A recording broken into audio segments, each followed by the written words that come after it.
Assalamualaikum warahmatullahi wabarakatuh.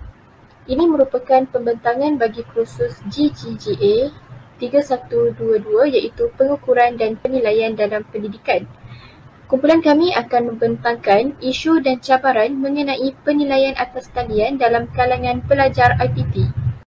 Pembentangan ini disediakan oleh Nurul Nabilah Huda binti Musa, nombor matrik A178260, Siti Habibah binti Abdul Rahman, nombor matrik A164373, Siti Jumiah Khatibah binti Jamaluddin, nombor matrik A173331 dan Nur Syafinas binti Syaharuddin, nombor matrik A173329.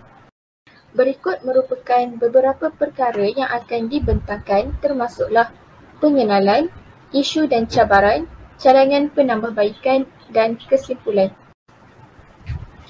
Lanskap pendidikan dari sudut pengajaran dan pembelajaran pada hari ini telah berubah ekoran dari pandemik COVID-19 yang menyebabkan sekolah dan institut pendidikan tinggi iaitu IPT perlu mengubah kaedah pelaksanaan pendidikan masing-masing kepada atas talian sepenuhnya. Menurut Muhammad Idham 2020, kebanyakan universiti tempatan baik awam maupun swasta dan sekolah-sekolah di Malaysia tiada pilihan lain selain menggunakan kaedah pengajaran dan pembelajaran secara maya bagi memastikan silibus pengajaran dapat disampaikan dengan sebaik mungkin dan sesi pembelajaran tidak ditangguhkan. Melalui kaedah pengajaran dan pembelajaran maya seperti atas talian, proses pedagogi dan andragogi berlaku apabila pelajar IPT belajar secara maya menggunakan manual sukatan pengajian yang ditentukan.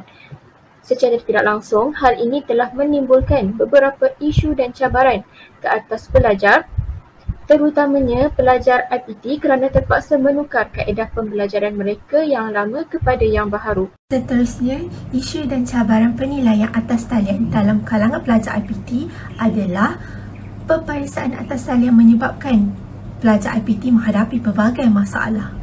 Permasalahan yang pertama ialah persekitaran yang tidak kondusif, di mana pelajar yang tidak mempunyai ruang belajar yang selesa dan mempunyai bilangan adik-beradik yang ramai akan memberi kesan terhadap pembelajaran, terutama sekali di dalam peperiksaan mereka. Yang kedua, peranti elektronik yang mahal, di mana harga komputer riba dan gadget elektronik dikesan melambung tinggi di pasaran dengan kenaikan harga sehingga 70%. Yang ketiga, jaringan internet yang tidak memuaskan, di mana pelajar mengalami jaringan internet yang lemah di kawasan-kawasan tertentu. Pelajar juga memerlukan kos yang tinggi untuk pembelian jaringan internet yang terbaik. Yang keempat ialah kaedah peperiksaan yang tidak relevan, di mana peperiksaan sumatif seperti peperiksaan akhir yang dilakukan di semester akhir kurang relevan dijalankan di atas talian. Dan permasalahan yang terakhir adalah masalah ketulusan pelajar, di mana pelajar tidak memberikan tumpuan yang sebaik mungkin semasa sesi pembelajaran mengakibatkan pelajar kurang bersedia menghadapi peperiksaan. Pelajar IPT juga turut menghadapi masalah berkenaan lambakan tugasan bagi penilaian berterusan yang membebankan. Malah, tempoh yang diberikan bagi tugasan-tugasan tersebut juga singkat. Setiap tugasan yang diberikan oleh pensyarah bagi tujuan penilaian berterusan perlulah realistik berdasarkan keupayaan semasa pelajar seperti akses kepada internet dan juga kemudahan lain. Tempoh persiapan yang pendek bagi penilaian berterusan yang diberikan seperti ujian atau peperiksaan menyebabkan pelajar mengalami kebimbangan dan tertekan. Hal ini kerana pelajar akan menjadi gelisah jika mereka tidak mampu untuk menyiapkan ataupun melaksanakan penilaian tersebut dengan sempurna pada waktu yang telah ditetapkan. Masalah ini sudah tentu akan menjejaskan prestasi pelajar, kesihatan dan sekaligus berkemungkinan akan meragut nyawa mahasiswa apabila mereka terlalu tertekan. Baiklah, seterusnya cadangan penambahbaikan bagi isu peperiksaan atas talian yang menyebabkan pelajar IPT menghadapi pelbagai masalah. Cadangan penambahbaikan bagi isu yang pertama iaitu isu persekitaran kurang kondusif. Pihak universiti telah berusaha untuk memberi kebenaran kepada pelajar yang mengalami masalah persekitaran rumah kurang kondusif untuk menetap di kolej kediaman di universiti dengan syarat-syarat tertentu. Pada bulan 9 2021, Menteri Pengajian Tinggi iaitu Datuk Seri Dr. Noraini Ahmad telah mengumumkan kebenaran kemasukan semula pelajar ke kampus secara berperingkat. Inisiatif ini dilakukan adalah bertujuan untuk memudahkan pelajar IPT yang sukar belajar di rumah kerana isu persekitaran kurang kondusif. Seterusnya, seperti yang kita sedia maklum, peranti elektronik sememangnya memiliki harga yang sangat mahal pada ketika ini. Dan bukan semua pelajar IPT terlahir dari keluarga yang bercukupan dan berkemampuan. Oleh itu, kerajaan dan pihak universiti telah memberi inisiatif baru dengan memperuntukkan perbelanjaan peranti elektronik kepada pelajar-pelajar IPT yang tidak mempunyai peranti yang bersesuaian bagi pembelajaran atas talian. Hal ini akan mengurangkan isu peranti elektronik yang mahal dalam kalangan pelajar-pelajar IPT. Cadangan penambahbaikan bagi isu yang ketiga iaitu isu jaringan internet yang mahal dan lemah. Isu ini bukanlah isu yang asing lagi kerana isu ini terjadi bukan sahaja di luar bandar, malahan turut berlaku di dalam bandar oleh pelajar dan juga pensyarah. Namun bagi pelajar IPT, kerajaan telah memperuntukkan data percuma sebanyak 1 GB pada setiap hari. Selain itu, pihak universiti juga turut bekerjasama dengan syarikat YTL bagi memperuntukkan data percuma sebanyak 40 GB untuk setiap pelajar. Hal ini akan membantu pelajar untuk mengikuti pembelajaran tanpa perlu merisaukan kos internet yang mahal. Cadangan seterusnya adalah cadangan penambahbaikan bagi isu kaedah peperiksaan kurang relevan. Peperiksaan sumatif yang sering dilakukan sebelumnya ketika universiti tidak lagi relevan untuk dilakukan pada pembelajaran atas talian. Maka, ujian formatif dicadangkan untuk dijalankan ketika pembelajaran atas talian. Ujian formatif ialah ujian yang dijalankan secara berterusan iaitu semasa pengajaran dan pembelajaran sedang dijalankan. Peperiksaan akhir boleh digantikan dengan penilaian berbentuk berterusan secara atas talian yang sudah dilakukan ketika ini di Universiti Kebangsaan Malaysia dan hampir semua universiti dan persekolahan. Selain itu, guru-guru ataupun pensyarah boleh menggunakan aplikasi-aplikasi yang menarik seperti Kahoot, Quizizz untuk menjadikan sebagai salah satu kaedah penilaian berterusan. Cadangan penambahbaikan kelima iaitu cadangan bagi isu ketulusan pelajar. Pada peperiksaan akhir yang dilakukan ketika di universiti, isu meniru ketika peperiksaan tetap berlaku apatah lagi jika peperiksaan dijalankan secara atas talian tanpa pengawasan pensyarah maupun penjaga peperiksaan. Oleh itu, peperiksaan secara open book merupakan salah satu bentuk peperiksaan yang paling bersesuaian yang dapat dijalankan. Hal ini kerana soalan peperiksaan bentuk open book diberikan dalam bentuk penyelesaian masalah yang akan menguji kemampuan pelajar untuk lebih berfikir sendiri tanpa perlu menghafal atau mencari jawapan di laman Google.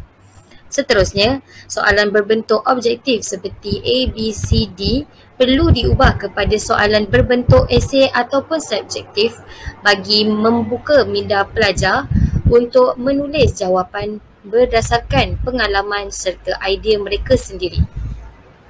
Seterusnya, cadangan untuk pelajar IPT. Bagi mengurangkan isu tekanan yang dialami oleh pelajar ketika menjalankan penilaian berterusan secara atas talian, terdapat 5 cadangan untuk pelajar yang telah disenaraikan, iaitu: pertama, amalkan gaya hidup sihat dan seimbang dengan menjaga pemakanan, bersenam dan tidur yang cukup. Susun jadual harian dan disiplin mengikuti semua jadual yang telah dirancang bagi membantu pelajar menjalani kehidupan harian yang lebih teratur. Ketiga, berhenti melihat paparan skrin, laptop, telefon mudah alih atau televisyen setelah 2 jam untuk mengelak berlakunya isu kesihatan pada mata. Keempat, luangkan banyak waktu bersama kawan dan keluarga. Seterusnya, mengelak daripada mengalami tekanan ketika bersendirian. Yang terakhir, lakukan aktiviti yang disukai sekali sehari sebagai ganjaran setelah menyelesaikan kelas dan tugasan pada hari tersebut bagi meningkatkan semangat untuk terus menjalani pembelajaran secara atas talian.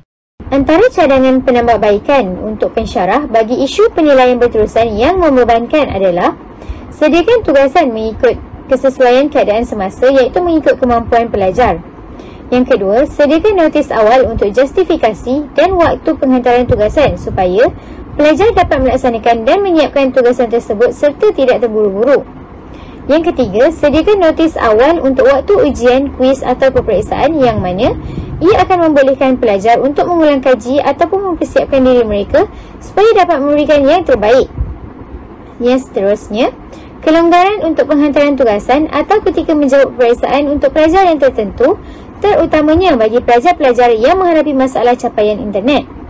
Pensyarah juga perlu menyediakan format ujian yang diubah sesuai mengikut keadaan yang memudahkan pelajar untuk menjawabnya dengan tenang dan cermat tanpa sebarang gangguan. Yang terakhir, pensyarah juga perlu menjalankan rundingan tugasan ataupun pencapaian akademik untuk pelajar. Hal ini akan membolehkan pelajar mengetahui tahap terkini mereka dan ia juga membantu mereka untuk menyiapkan tugasan dengan lebih sempurna. Cadangan untuk pihak universiti pula. Yang pertama, pihak universiti boleh melakukan garis panduan untuk pihak kaunseling universiti agar dapat menjaga kualiti pembelajaran dan pengajaran standard universiti. Cadangan penambahbaikan yang kedua ialah pihak kaunselor universiti boleh mengadakan konsultasi dan intervensi digital untuk pelajar agar dapat membantu atau memberi jalan kepada pelajar supaya dapat menguruskan diri dari segi mental, perasaan dan tingkah laku.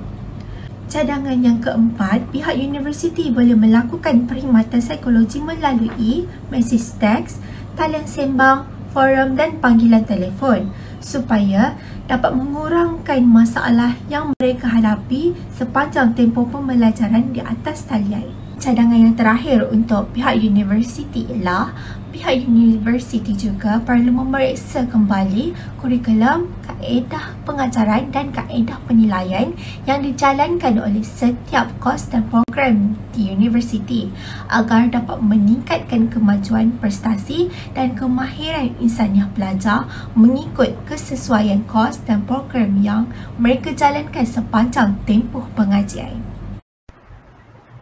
Kesimpulannya, beberapa pihak iaitu pensyarah dan juga pihak universiti perlulah lebih cakna dalam memainkan peranan masing-masing bagi mengurangkan isu dan cabaran penilaian atas talian dalam kalangan pelajar IPT. Bagi pensyarah, perlu memperkukuhkan diri dengan ilmu teknologi pada masa kini dan memahami keadaan dan keperluan pelajar ketika menjelang musim penilaian di atas talian. Oleh itu, pensyarah perlu menitik beratkan keputusan seperti menyediakan garis panduan sebelum melakukan penilaian akhir kepada pelajar. Di samping itu, pihak universiti pula perlulah sentiasa memainkan peranan dengan memantau dan memperbaiki kaedah pengajaran dan pembelajaran yang diterapkan kepada pelajar agar kualiti dan produktiviti pelajar dan pengajar di IPT dapat ditingkatkan dari masa ke semasa.